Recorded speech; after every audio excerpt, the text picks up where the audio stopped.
c'est Sandra Griffin, nutritionniste pour Maman mange bien le dimanche dans ses habits du dimanche. Donc, pourquoi je voulais vous parler aujourd'hui, c'était pour vous parler un petit peu de la planification du menu de la semaine, mais surtout de la préparation avant de débuter la semaine. Donc, parce que des façons de planifier les repas, là, il y en a vraiment plusieurs, mais moi, en tant que famille, c'est sûr que je vous suggère fortement d'avoir une certaine planification pour pas avoir à vous demander à chaque jour qu'est-ce qu'on mange pour le souper, OK? Donc déjà, d'avoir une idée de 3, 4, 5 repas que vous allez manger, c'est sûr qu'il y a des périodes qu'on fait moins de sorties, comme quand on est en confinement, donc il faut probablement planifier tous les repas parce qu'il n'y a pas vraiment beaucoup de visites à l'extérieur. Mais en temps normal, des fois, la fin de semaine, on visite la famille, on visite des amis. Fait que vous n'avez peut-être pas besoin de planifier 7 soupers et 7 dîners parce qu'il va y avoir des restes puis on ne veut pas perdre la nourriture. Par contre, il y a des personnes là, qui planifient pas du tout, ce que je vous suggère pas de faire, mais qui refusent un petit peu de planifier parce qu'ils disent, moi, la fin de semaine, j'ai pas envie de passer ma fin de semaine à cuisiner. Puis, je vous comprends complètement parce que moi non plus, j'ai pas tant envie de faire ça.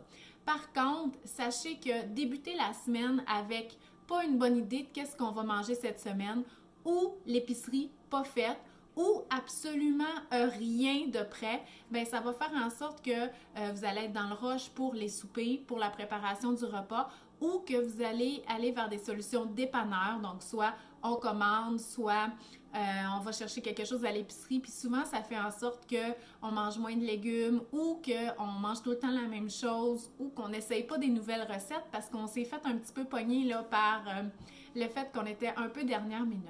Donc, voilà, fait qu'il y a comme deux catégories. Une fois qu'on planifie nos repas, là, qu'on sait qu'est-ce qu'on va manger dans la semaine, en gros, ben mon petit conseil, c'est de faire l'épicerie avant le week-end ou au tout début de la fin de semaine en une fois qui va inclure autant vos repas de fin de semaine que les repas, les collations, les dîners jusqu'à la semaine prochaine. Comme ça, vous allez diminuer les allers-retours à l'épicerie, mais surtout, vous allez commencer la semaine avec un frigo bien rempli, puis ça va vous permettre, là, si vous avez le temps un peu le dimanche, de dire « Ok, j'ai ça, puis ça, puis ça pour les collations », fait que ça va être vraiment plus facile aussi pour les boîtes à lunch. Il y a comme deux situations de travailleurs qui peuvent vous aider à voir quelle planification de repas serait le mieux pour vous, OK? Les personnes qui travaillent de la maison comme moi ou qui sont en télétravail, ils ont la possibilité de débuter la préparation du souper un petit peu plus tôt. Ça ne veut pas dire que vous allez passer l'après-midi à cuisiner, là, hein? On s'entend, on est au travail, c'est juste qu'on est dans la maison, mais on n'arrivera pas à 6 heures avec tous les enfants, avec les devoirs à faire. T'sais, on a le temps de préparer le souper pour ce qu'il soit prêt un petit peu plus tôt.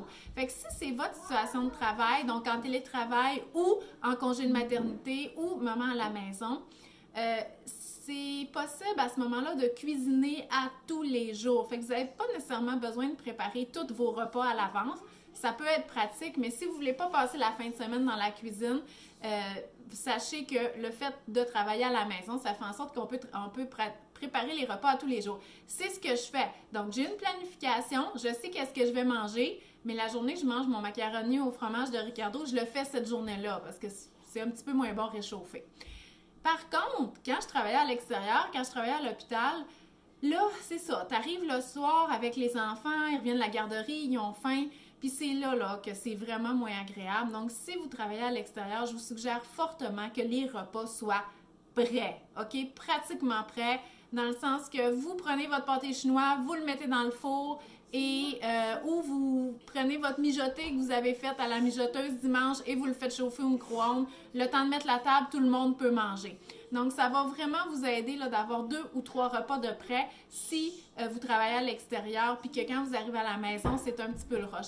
Fait que pour ce type de travailleur-là, oui, ça vaut la peine de prendre un petit temps de préparation la fin de semaine pour ça. Mais moi, je veux vous donner des conseils pour ceux-là, pas des conseils, mais juste moi, qu'est-ce que je fais avec ma situation de travail, c'est que je suis pas capable de commencer la semaine avec absolument rien de fait. Ça, je suis vraiment pas capable. Mais j'ai pas besoin de faire grand-chose. Fait que là, j'ai ma préparation de la semaine ici. Donc, qu'est-ce que je fais? C'est que je fais toujours une salade repas pour les lunchs. Souvent, c'est de la salade grecque avec des pâtes, des pois chiches, du fromage feta, mais là, je suis dans le Tex-Mex, là, fait que j'ai fait cuire du quinoa, haricots noirs, des aromates, du maïs, poivron, tomates. Là, j'ai pas de tomates, là, mais je vais les mettre à côté. Et ça va me faire... Bon, là, c'est dimanche. Jusqu'à mercredi, là, elle va être encore bonne. Puis là, c'est sûr qu'on est plusieurs à la manger, autant en lunch à l'école que le midi, quand les enfants reviennent. Fait que c'est sûr que moi, mercredi, il n'y a plus de salade comme ça. Aussi, c'est que j'ai fait doubler la quantité de quinoa que j'ai cuit pour avoir du quinoa cuit que je vais congeler. Fait que ça va m'aider si je veux faire un petit sauté style macaroni chinois, mais avec du quinoa, ça va être super. Aussi, j'ai coupé des crudités. Ça va m'aider pour les lunchs et pour compléter les repas. Puis là, j'ai tout le temps la question, combien de temps je suis capable de les conserver? Pas si longtemps, OK? Mais c'est parce qu'ils se mangent vite, parce qu'on est beaucoup à manger des crudités. Fait que probablement que moi, demain au souper, là, il va falloir que j'en recoupe, ou peut-être que je vais être correcte, mais on va manger ce soir avec ces crudités-là, demain midi, puis demain au souper. Fait que c'est sûr qu'avec 4 enfants puis un adulte, ça reste pas si beau que ça longtemps. Mais s'il n'y a pas trop d'humidité dans votre frigo, si vos légumes ont été coupés quand ils étaient vraiment frais, il y a quand même la possibilité de les garder plusieurs jours, OK? Moi, mes poivrons étaient un petit peu mous, je pense pas qu'ils vont avoir cette chance-là. Fait que c'est pour ça qu'on les a fait, on va les manger vite. Et pendant que je faisais la salade et les crudités, j'ai fait une double batch de biscuits, OK, que je vais congeler. Donc, je sais pas, cette semaine, les enfants, ils ont mangé beaucoup de mes collations qui étaient au congélateur. Fait que j'en avais pas pour toute la semaine. Fait que j'ai fait ça. Fait que tout ça, là, ça m'a pris 1 heure. J'ai fait le dîner pendant ce temps-là. Fait que pour moi, là, je me sens à l'aise de commencer ma semaine, là.